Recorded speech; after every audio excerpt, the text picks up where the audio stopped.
Hey everybody, Chris the Old Ass Retro Gamer here. Welcome to the third episode of Dreamcasting.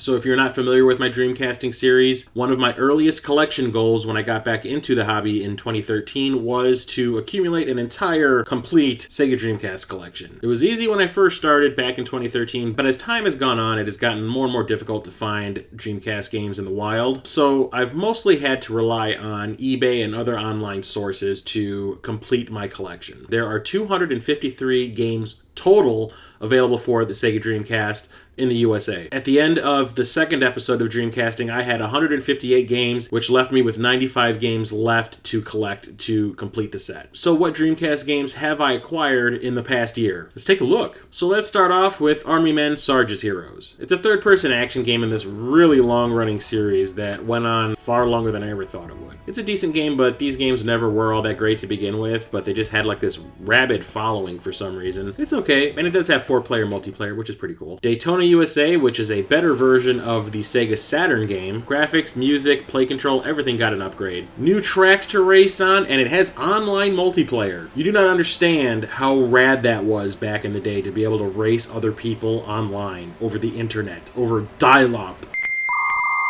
It sounds like it might be painful now, but back then it was a novelty and it was awesome. Probably the best version of Daytona USA you're ever going to play. Aero Wings 2 Airstrike, which is a sequel to another game available on the Dreamcast. Aerial Combat Simulator. You would think that this would be an arcade type game, but it's actually really technical. But the graphics are great, the controls are cool, and it is fun. It's just a little more complicated than I was expecting. I'd pick the Ace Combat series over this. And of course, you're going to have the obligatory sports games if you're trying to complete a collection for any console. NFL Quarterback Club 2000, NBA Showtime, NBA on NBC, NBA Hoops, which is a 3D version of NBA Jam, NFL Blitz 2001, Suzuki All-Star Extreme Racing, Sega Rally 2, which is very, very fun. Rally racing with great graphics, great music. The play control is spot on. Lots of great varied tracks. But the only problem is it's not online. Test Drive Le Mans, or Le Mans, Le Mars.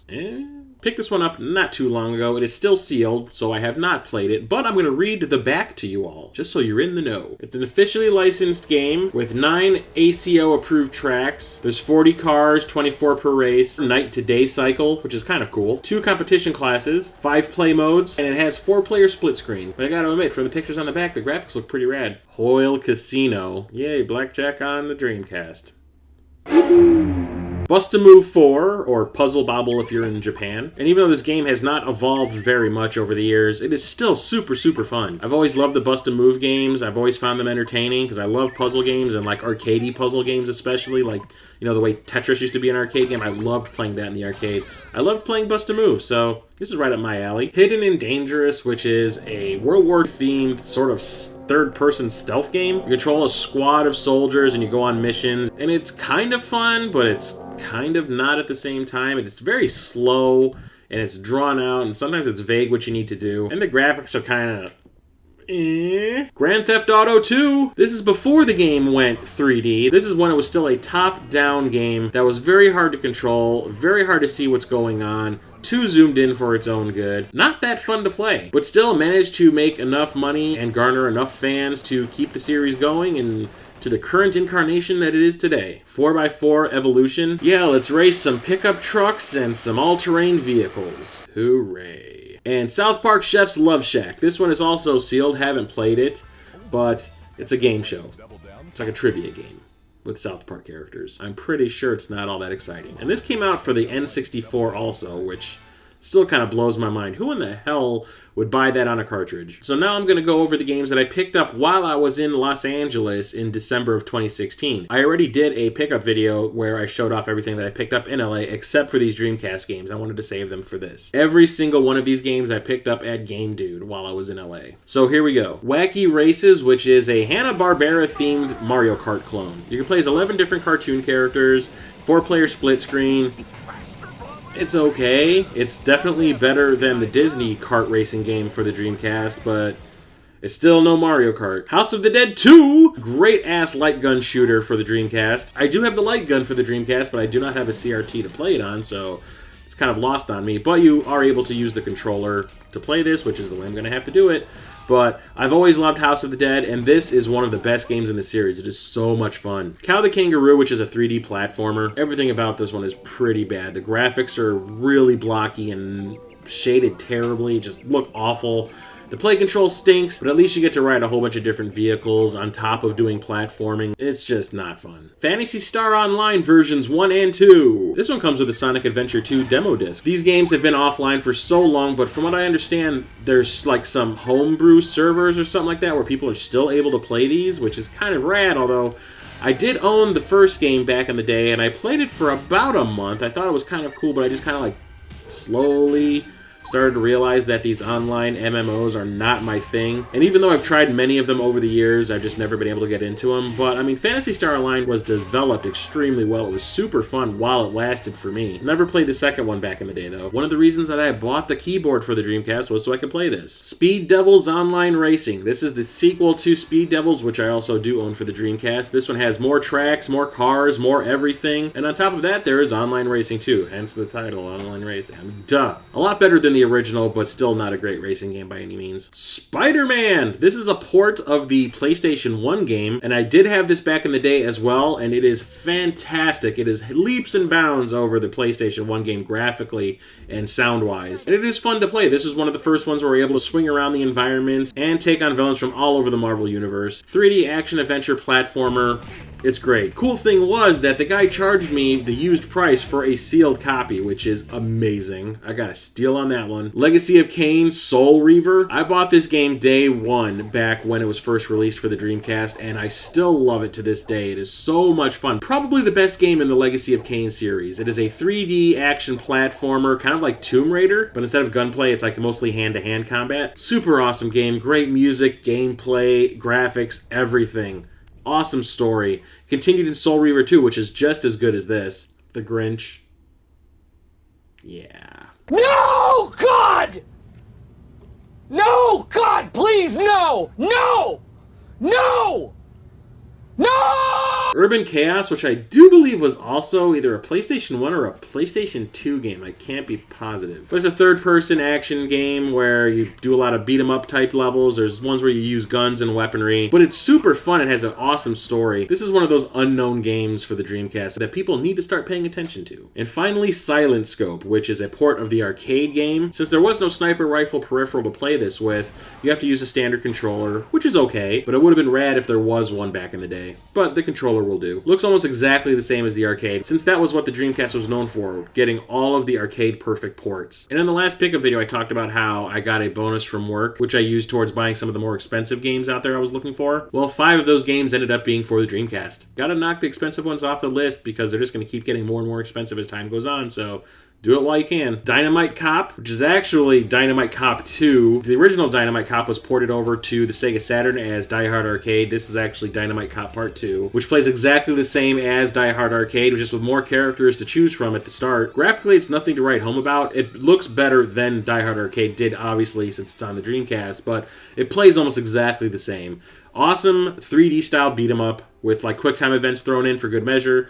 Rad game. I love it. It is so much fun. Bangai-O, which was developed by Treasure. It is a very strange hybrid where it is part action game and part puzzle game. You play as this little mech character who is able to unleash hordes of rockets, but you have a limited amount of them that you can use, and you have to either collect a bunch of fruits throughout levels and destroy enemies and find your way from point A to point B to get out of the level without running out of ammunition. So much fun, so much crap floating around on screen. It is insane at times that the Dreamcast could handle it. Super frustrating at times, but it is definitely worth playing. Skies of Arcadia, which is one of the few RPGs available for this console. It ended up getting a port over to the GameCube. It was so popular. Kind of steampunky pirate thing going on. It's got airship combat on top of all the standard RPG goodness. The graphics are really cool. The story is fun. The characters are very, very likable, which is why this one endured the way it did. It has catchy music. The combat's fun. Everything about this one is top notch. I can finally play this game because I never did own it back when it first came out. Techromancer, which is another one of these nutsy Capcom games that is crazy expensive right now that nobody really knew anything about back in the day, but nowadays everybody wants a copy of it, which is why it's so pricey. It is a mech one-on-one fighting game where the characters are huge, massive, almost take up the entire screen sometimes. Crazy special moves and effects, absolutely batshit insane. If you can find a copy that is cheap and affordable, highly recommend picking this one up. And lastly, Project Justice. This is a sequel to a game that came out on the PlayStation 1 called Rival Schools. It is a one-on-one fighting game by Capcom. Surprise, it's super expensive! Where you play as a bunch of different school kids with different powers fighting for their school's honor. It is crazy, it is nuts, but it is a huge amount of fun. I did own this back in the day, sold it for basically pennies as to what it's worth nowadays. But there's like 3-on-3 fighting in this, which is awesome, and was what carried over to the Marvel vs. Capcom games eventually. But the thing about this one is, it's done in 3D, so all the characters are made out of polygons, and they don't look all that great, but they definitely look better than the PlayStation prequel. Great game that uses the VGA cable. It looks amazing on an HD TV, even though, like I said, the characters aren't all that fantastic. If you love fighting games, Project Justice, man! But I'm not done yet, because these 3 games I have sitting in front of me are actually ports of games for other consoles onto the Dreamcast. It's a thing, apparently. I didn't know about it. A person that does reproductions on Instagram by the name of Toysaurus Games posted pictures of these, and I got very intrigued. I was like, wow, I think I need to have a couple of those in my collection. One of them is a port of a game that we never did get on the Dreamcast. Was exclusive to Japan. Fire Pro Wrestling D. Fire Pro Wrestling is this long-running wrestling game series that's been going on since I do believe the Famicom, and I do believe the last game in the series came out for the PS2, but this is not done in 3D. This is all done with pixels, and it looks fantastic, and it plays through the VGA cable, which looks amazing on my TV. Hundreds of wrestlers to choose from. You don't get that many to choose from at the start, but you can start unlocking characters and making your own. But for like an isometric wrestling game, this is amazingly fun. John Riggs talks about this franchise a lot on his channel, and it kind of got me intrigued because I do like wrestling games, even though I don't like actually watching wrestling, but I do find them fun, especially nowadays. I didn't back in the day. So I figured this would be the best way to play it, since I don't feel like getting my Dreamcast modded. Definitely worth it. Double Dragon, which is a port of the Double Dragon game for the Neo Geo CD. It's a one-on-one fighting game with all the Double Dragon characters and a whole bunch of new ones also, but it is mostly based off of the Double Dragon movie that came out in the 90s. Come here, grab my head. There's video cutscenes from the movie mixed in here, which is just bizarre since that movie was pretty awful. But it does make for a pretty decent one-on-one fighting game. The game has that zoom effect that was used in, I do believe, the Fatal Fury games. Just the fact that this is based off of that craptastic movie just kind of baffles the mind. Can't complain because it's actually pretty fun. And lastly, this is the one that made me say I need to start paying more attention to this Toysaurus game guy, because he had a lot of these compilation games available from all these different consoles to let you play these games on your Dreamcast. Neo Geo 50 Plus. 50 Neo Geo games on one disc. That is kind of amazing. What games are on here, you might ask? You got some for all different genres. When it comes to sports games, 2020 Super Baseball, Baseball Stars 2, Power Spikes 2, Tecmo World Soccer 96, Goal, Goal, Goal, League Bowling, Soccer Brawl, Super Sidekicks, Top Players Golf, Thrash Rally, and Windjammers, which is amazing. Frisbee game, yes! When it comes to puzzle games, Puzzle a Move Again, which is Puzzle Bobble 2,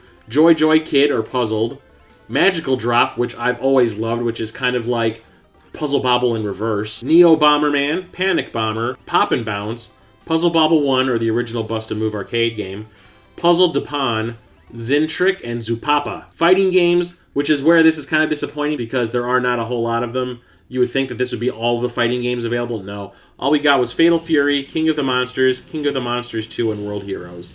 Sad, but I'm assuming there's a fighting game compilation as well. Platformers and beat-em-ups, Magician Lord, Blues Journey, Burning Fight, Crossed Swords, 8-Man, Mutation Nation, Ninja Combat, Ninja Commando, Robo Army, Sengoku, Sengoku 2, and Super Spy. When it comes to shooters, Alpha Mission 2, Andro Dunos, Ghost Pilots, Last Resort, Nam 75, Aero Fighters 2, and Viewpoint, which is amazing. It's kind of like Zaxxon. The original Alpha Mission was available on the NES. Alpha Mission 2 is damn! Japanese text games, which I'm probably not going to be able to play. Bakato-sama Manjang Manyuki, Yanshin Quest of the Young Master, Master of the Syogi, Minasan, Quiz Daisosa Sen 1, Quiz Daisosa Sen 2, and Quiz King of Fighters.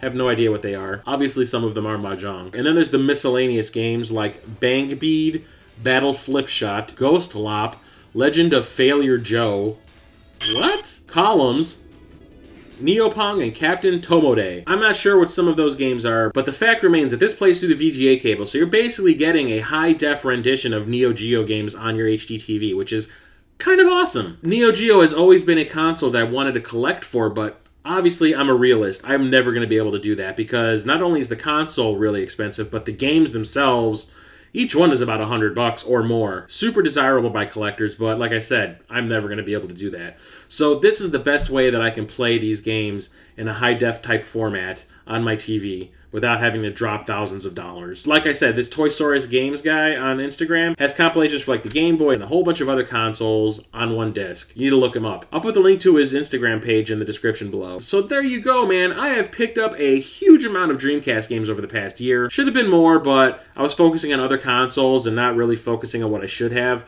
But like I said, there are 253 games available in the US for the Dreamcast. I added 32 new games to my collection, which means I have 190 games total. 63 games are left for me to collect. Most of them are of the cheap variety. There's maybe 5 or 6 other ones that are kind of pricey. I plan to take care of that within the next year. I know I've said that every year, but I know this year is going to be the year I think I finally finish this gargantuan task of completing my Dreamcast collection. And if I don't, you have my permission to reach through the screen and slap me in the face. Are you going for a complete Dreamcast collection? If so, let me know about your progress. Like I said, I only have 63 games left to go. How many more do you have? And until next time, I'm Chris, the old-ass retro gamer, signing off.